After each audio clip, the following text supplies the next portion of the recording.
Welcome to the English class, my dear all the second PUC students. I am sure that you are all very eager to listen to my today's English class. And today I am going to teach a new lesson, that is, I believe that books will never disappear.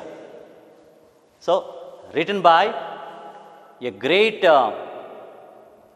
person, and it is the interview with George Louis Burgess. George Louis Burgess, it is an interview with him. So, let us go to see what it is all about.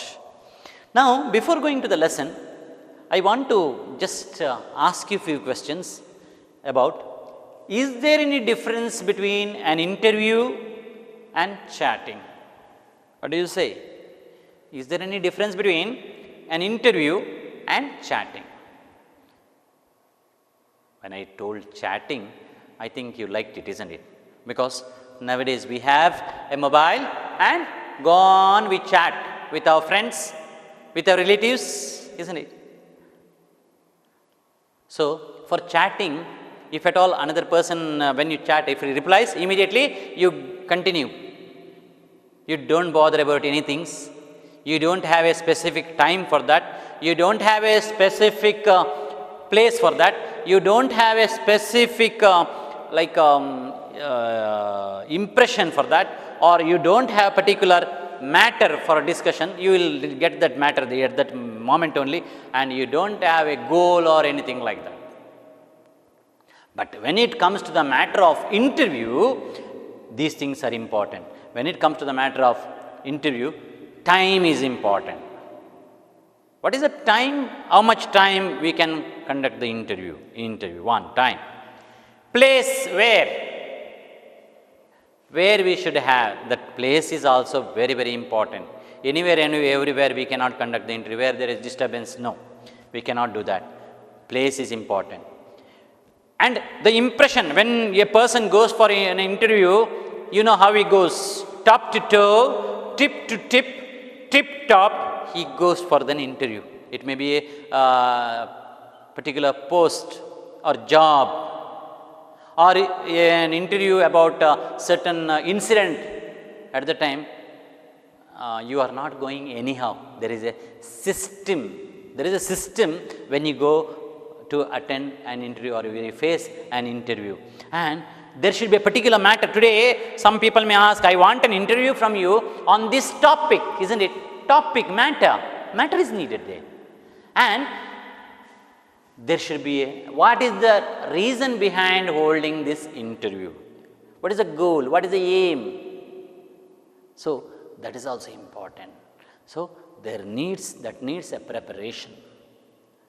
Now, today, what we are seeing is an interview with George Louis Burgess, a great writer and a poet.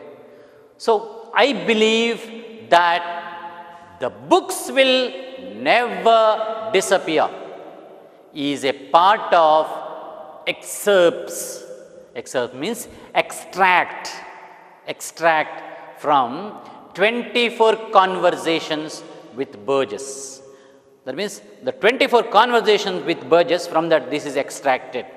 Because all the 24 conversations, if you take, it will be very vast.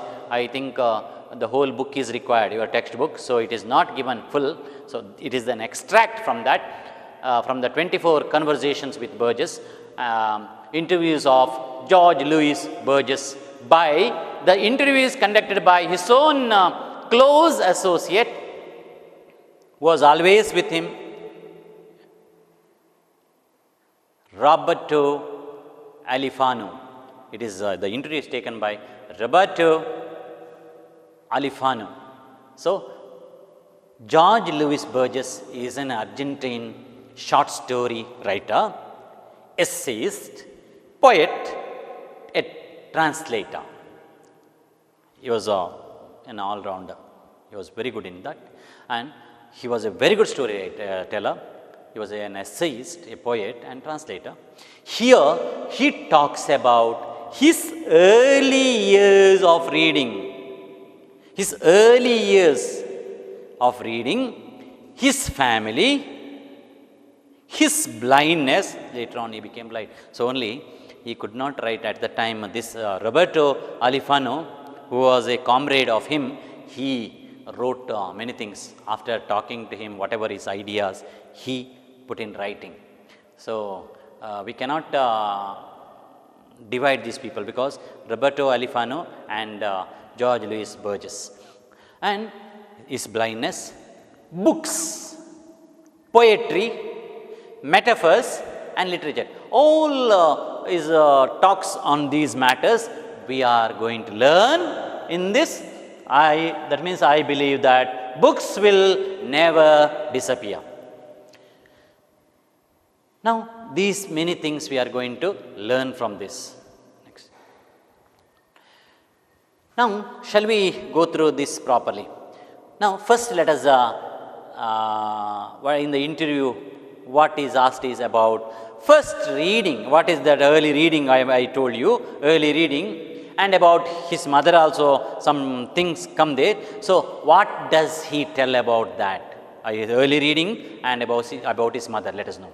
Now Burgess proudly says that he was educated at his father's library.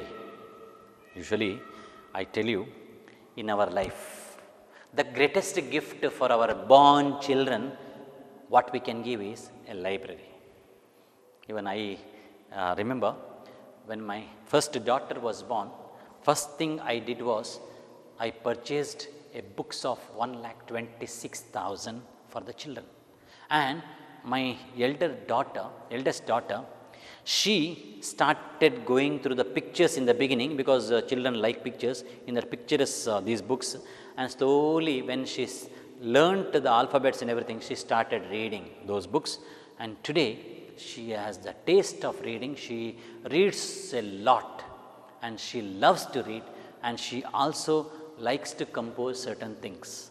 And this encouragement every parent can give. Even children, when you grow up, you too should cultivate the taste for reading. And Burgess proudly says that he was educated at his father's library, where he first read Grimm's fairy tales. What he read was in his father's library was Grimm's fairy tales. Now what does he tell about his mother? His mother, according to him, was an extraordinary person. Usually, mother is like that. My dear children, you are listening to my class. Just imagine about your mother. How much sacrifice she makes. She is the one who has taken care of you every minute, every hour in your life. Isn't it? She is an extraordinary person, because she carried you in her womb for 9 months. And with a lot of difficulties, she has looked after you right from you were small. Okay, and she will be there with you from cradle till the end, until she lives, isn't it? So she is an extraordinary person. And poet had high regards for his mother, but he says he regrets having not been understanding of her. He came to know that mothers, I could still take care of my mummy better. That is what his worries. Even most of us, we too think like that only. If we lose our mother, at the time we understand, I could do more these things. Now she is no more. I could do this and do that. But it will be too late. So children, before you, there is your mother, there is your father. So whatever you want to do good things to them, when they are there, you do. That is what is the lesson this writer is giving this intimation to you. So don't regret later like our writer is regretting today. So he is regretting that I could have done better, I could have understood her better, and I'm a failure in that. That is what he is telling. Besides, his mother was an intelligent and a gracious woman. He is telling, my mother was very, very intelligent and very gracious woman. And most of the mothers, you know that. Your mother, you tell, she is always very gracious. Isn't it? And you know it clearly. Your mother is always a gracious person. Now, what does it talk about blindness? What does it tell about on blindness? Blindness to Burgess is a way of life. That means later he faced this problem, and so he's telling blindness is a part of life, way of life. He calls it a resource. He calls this blindness also is a resource. It is not a punishment, it is a resource. Why? You think differently at the time in your life. So, it is a resource, and that all things have been given to us for a purpose. Whatever things may be. Some people you may see that why it happened to me like this. Why I have lost my parent. Only why it occurred to me. The question doesn't have any answer. What has occurred has occurred, and we have to live, we have to face the situation, we have to become bold enough, and we have to live. And we have to live in such a manner that we never should run away from the situation. We should face the situation, and we should understand the situation and live, and we should find happiness with what we have. If we may lose, most of us, sometimes now you are youngsters, you don't think that in your total living span, you are always having the same kind of eyesight. Don't think that you are having all the parts of your body in the same condition till the end. No. As the conditions come, face it with boldness, live. Live even that bad times, you live, try to live a happy life. That is what poet is advising us, and he says that he calls it a resource, blindness as a resource, and that all things have been given to us for a purpose. Humiliations, our misfortunes, our embarrassments are given to us as raw materials. All these misfortunes are given as a raw material. How do you convert? I know a great person who doesn't have limbs, no hands at all. But that girl, right from childhood, cultivated the habit of writing with the feet. That means she used her fingers of the feet, and she held the writer, either pen or pencil, and she started writing, and she used to write so beautifully, so legibly, so clearly, and she used to do all her work through her feet. Either she used to wash her feet so clean, and even she used it just like the hands.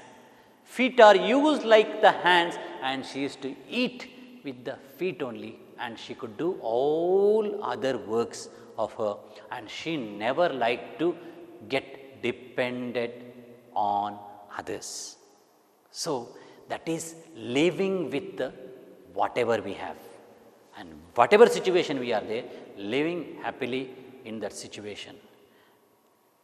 Some people, those who have lost eyesight also, they live with hope, and they strive hard to live still a better life with that blindness. So, that zeal, that enthusiasm, we should never lose. And here, all our humiliations, our misfortunes, our embarrassments, these are all we are getting, or we are given as raw materials.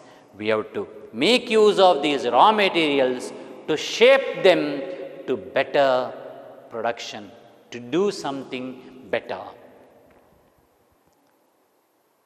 Now, what does he say further about on reading or books, reading the books? What does he say? Burgess says that he still buys books. That means buying books should be a habit.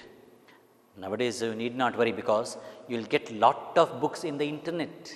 If you go and search in the internet, you will get a great vast library.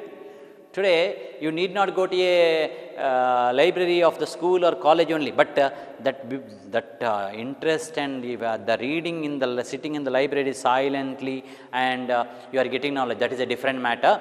Still, it is very good, but still, even in the internet also you are going to get a lot of books today. So Burgess says that he still buys books. In every book he finds a need for something more. In every book, when he reads, he thinks that he yearns to learn more and he gets knowledge from that. A book can be full of efforts, but the book always retains something sacred. Every book retains something sacred, something mortal, something magical, which brings happiness to the person who reads. Now, what does he tell about poetry? What is his thinking about poetry? About poetry, he believes that poetry is something so intimate. It's a personal, very intimacy is there. Some relationship with poetry. Intimacy is there, intimate. So essential that it cannot be defined without oversimplifying it. You cannot, because it is very difficult to explain, but still, poetry is a simplified thing where it flows just like that. Poetry is the aesthetic act, the feeling. In poetry, a person who writes a poem, he feels and writes. He feels and writes. And that feeling is a different thing. That sense, that thinking, the enthusiasm, the interest, bringing out the ideas, it is an entirely different situation where the poet or a writer enjoys it. Poetry is the aesthetic act. It is the poetic act that takes place when the poet writes it and the reader reads it. The poet writes it and when the reader reads it. Many a times, a poem, in order to understand, we should understand the poet, how he might have written, what he might have thought. If you feel that much and read it, you will really enjoy it and relish the reading. So, the reader, you should understand the poet's situation of writing a poem or any written document. Poetry is a magical, mysterious and inexplicable event. So, he is telling it is a mysterious and inexplicable, a magical and mysterious thing even in life. Now, what does he talk about metaphor? On metaphor, what is his view? Metaphors exist from the beginning of time. Always, when we explain, we use metaphors. Okay, from the beginning of time, it exists. He seems to reduce all metaphors to 5 or 6, which are essential. Which are essential metaphors. They are time and a river. You have enough time, you go to a river and you spend time there near the river. Okay, time and a river. Life and dreams. You have your life and on another side you have a dream. So, you are dreaming about your life and you are writing something. So, these are metaphors. Death and sleep. Sleep, in death we are permanently asleep, isn't it? Which we don't like to speak about, isn't it? Because we get scared. But in sleep what we do? It is some type of rest only. This is resting in peace, this is resting here, isn't it? So, always we rest. And every time we go to rest, we don't know we wake up or not the next day. But still with hope and with hope, we go to bed, we go to sleep. And we have heard many people who have gone to sleep and never got up. Don't you think it is horrible? Yes. So, death and sleep, stars, glittering stars and eyes. These eyes look at the stars and we enjoy. And if a poet looks at those, I told you, lot of metaphors come, lot of metaphors. We compare. He compares. Our eyes are stars. Our eyes themselves are stars to the society, in our day-to-day life. Flowers and women. A flower, when it is there, immediately we remember women and flowers. These are all metaphors that go together. That is what poet is, or the writer is talking about these things. Now, on disappearance of books, what does the writer say? Borges believes that modern developments in communications cannot replace books. Whatever your communication or your developments might have occurred in the communication field, nothing can replace books, because you want to get knowledge, it comes from the books, and that books will never disappear. Books will never disappear. That is what the writer feels. He says that book is the most astounding of many human inventions. A book is the most astounding invention of a human being, because of which the past knowledge of human beings, past history we come to know, and sometimes the past mystery also we come to know, or the future mystery we come to know because of books. So it is the greatest invention. All the other are extensions of our body. Whatever other things you have invented, everything extension of our body. Only the book is an extension of our imagination. Whatever we imagine, whatever our memory is there, that we put in writing, and what we put in writing, it becomes a reading for others. And whatever comes in our mind, the imagination, when it is put forward, and by making use of all our memory, it is put forward, it becomes a book. And this book cannot disappear. It will go on.